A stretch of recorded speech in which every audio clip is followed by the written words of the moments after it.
Okay. It is the 12th of January 2016 in the lunar cycle Gattoi. And I'm headed down into the coulee because I made a commitment to myself. My New Year's resolution of sorts is to go up and down the coulee at least once a day. So far, for January, I'm ahead by one shot because I've been running up and down almost every day. I've been doing the coulees with my morning runs, which I think is better than running in the neighborhoods. I really enjoy running in the coulee, although I do think it's good to run in various environments. But this morning, I was kind of running late. Like I got up, but I had a lot to do in the morning, just in terms of chores around the house and stuff, and then had to take the girls to work. And so I didn't get my run in this morning. Plus, it was extremely windy out.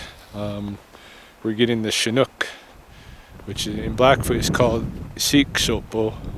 Well, it's two different words. One is Siksopo, meaning that it's eating the snow, the wind that eats the snow.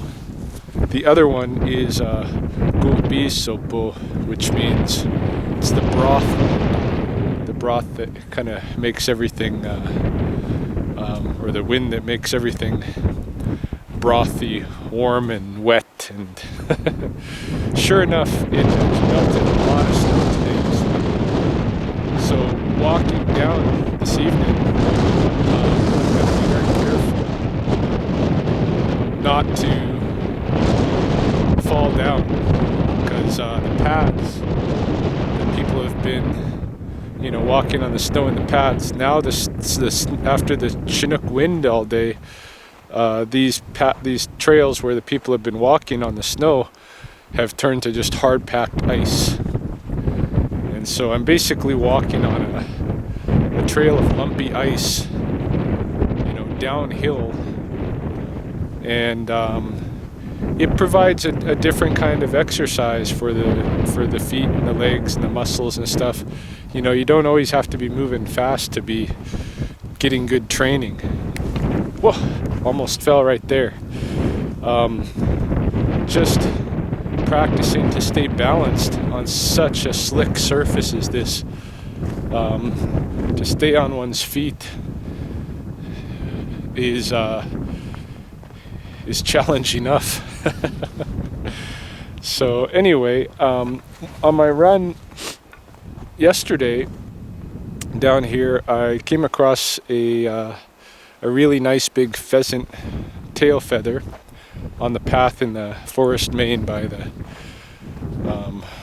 pond, Shpopikimi. So I took it off of the path and I cached it next to a tree that I know where the flickers often nest, so I could find it again. So I'm going to go down and pick that up. I'm also going to maybe pick up a log, piece of a log, the tree that was cut down that the beavers started to cut down, and then the city cut the rest of it down. There's some nice logs, and if I can find one that fits well in my backpack, I'll probably haul it home just for weighted ruck training, as well as I'm collecting those kind of like branches and logs and stuff like that for my my room where my crows live, just to give them a lot of stimulus in there, different things to play with. And I'm trying to create kind of a crow paradise out of that room. Anyway, thought I would bring the video recorder with me in case I encounter anything interesting out here while I'm on my night walk this evening, to get my down and up for this day.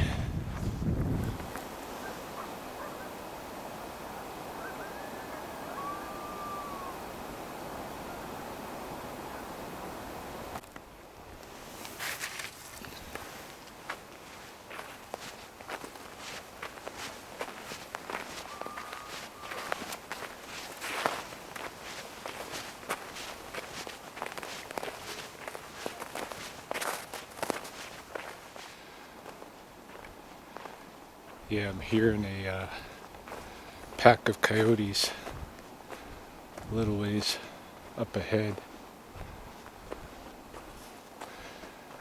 That's why I brought this headlamp and this stick, because I have been hunted by a coyote pack at night in the coulees before, and I can't say for sure what might have happened or not happened had I not had a headlamp on me to be able to turn on them and freak them out a little bit. But even with that, they were coming pretty close.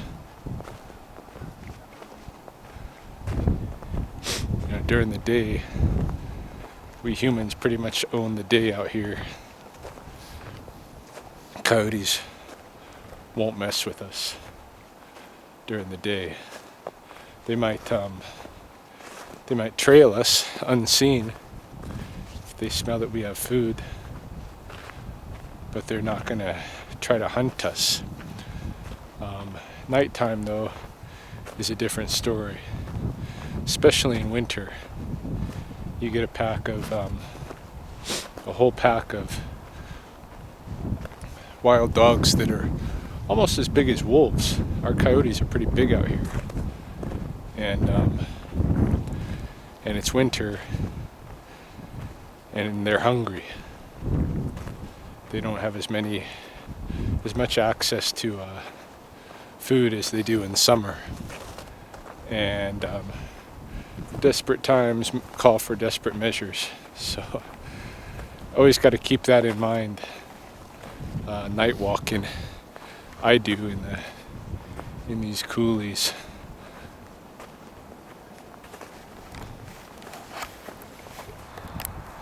Yeah, so here is the stump of the beaver chewed tree. There's a sister tree still doing very good. Yeah, this was a really nice tree. Got a big chunk here. It's all been parted up already into logs. But the city does, when they come and cut down a tree like this in the coulees, a lot of times they just leave it where it is. They just make sure it's off the trail, leave it where it is. I'm gonna bring something home. One of these logs I'm gonna haul home.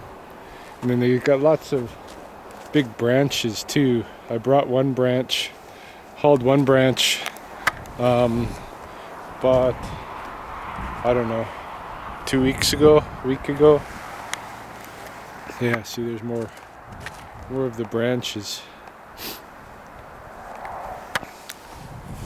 So at least a portion of this tree is going to go toward the crow paradise.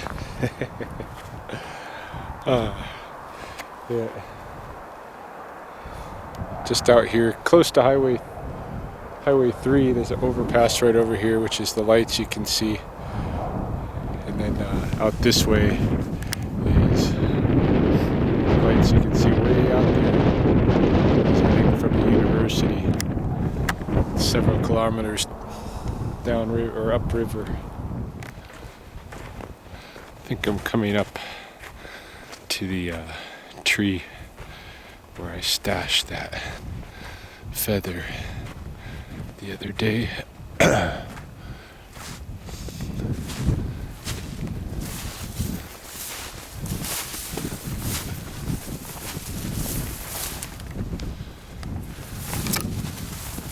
See if it's here.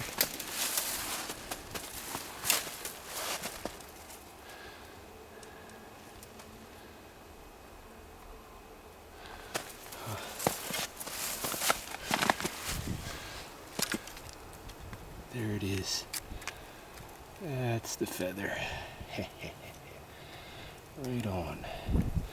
Take it home with me. Well, I'm back up above the coulee rim now. walking a green strip through my neighborhood, just a few blocks from home. Not such an eventful hike this evening. The round trip has taken me a little bit over 2 hours, which is significant additional time to what it would normally be because of the ice. Hiking up the coulee on the ice, carrying a heavy log has been a good workout. I'm sweating, and my muscles in my shoulders are aching. My back is feeling it a little bit. Might have to do a bit of decompression on the yoga swing, just to kind of let things go in the other direction for a bit. Been paying a lot of attention to the stars lately. Every morning when I wake up, about 4 or 5 a.m., in between those hours, one of the first things I do is go outside and look at the stars. And I've been learning some of the prominent ones' names, because my experience has always been that that's the first step in gaining a familiarity, is to learn an identity, just like with people. You know, you learn somebody's name first, and then you start grooming the relationship from there. But yeah, I've been learning some of the stars' names.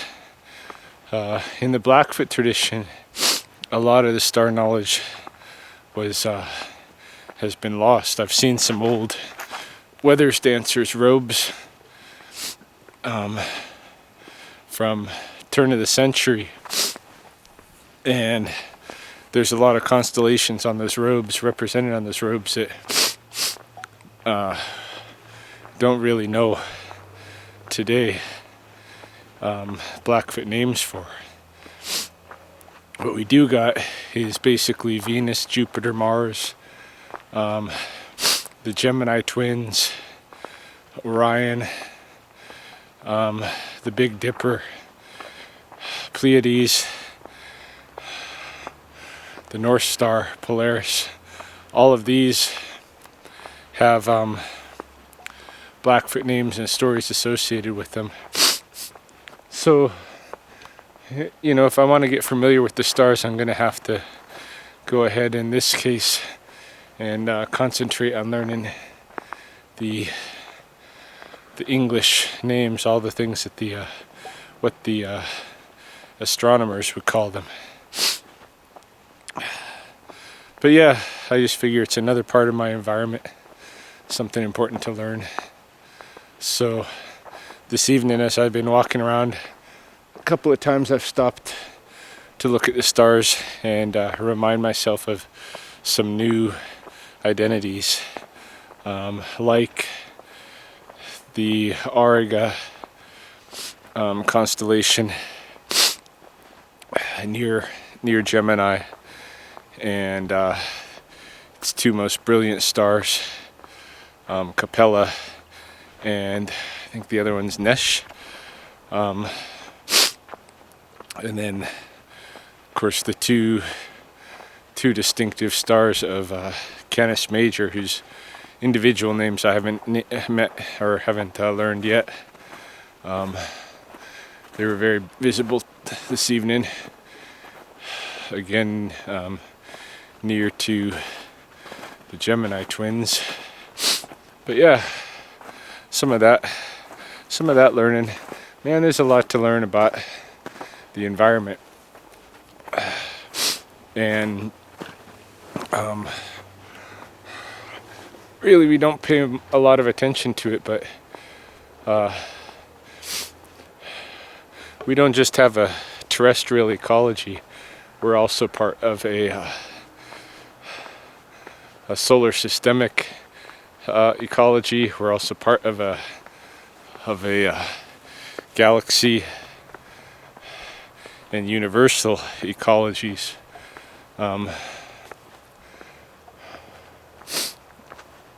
So it's something, I don't know, just something more that I want to learn. Yes, that's about it for this night walk. Thanks for listening to my talking head.